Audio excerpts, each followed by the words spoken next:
2021-এ এসে বলেছিল সোনার বাংলা করব। হরে কি শখ, সোনার বাংলা করবে, তা আবার গরুর দুধ থেকে সোনা খুঁজে তিনি সোনার বাংলা বানাবেন। বলি ওই বিজেপিটা তো সব মির্জাফর দিয়ে ভর্তি হয়ে রয়েছে। আপনারা আগে নিজের কুল সামলান, তারপরে বাংলা দেখতে আসবেন। মির্জাফর বলতে মনে পড়লো, যেমন কোন বাংলায় যেমন কোন মুসলিম পরিবারে যখন কোন পুত্র সন্তান জন্মায় তার নাম কেউ মির্জাফর রাখে না। কেন রাখে না? মির্জাফর মানে কি? হ্যাঁ, যে বিশ্বাসঘাতকতা করে। মির্জাফর মানে কি?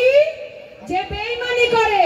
মানে বাংলায় এই কোন মুসলিম পরিবারে যখন পুত্র সন্তান জন্মায় তার নাম যেমন মির্জাফর রাখা হয় না, আজকের ডেটে বাংলায় কোন বাঙালি পরিবারে যখন পুত্র সন্তান জন্মায় তার নাম শুভেন্দু রাখা হয় না।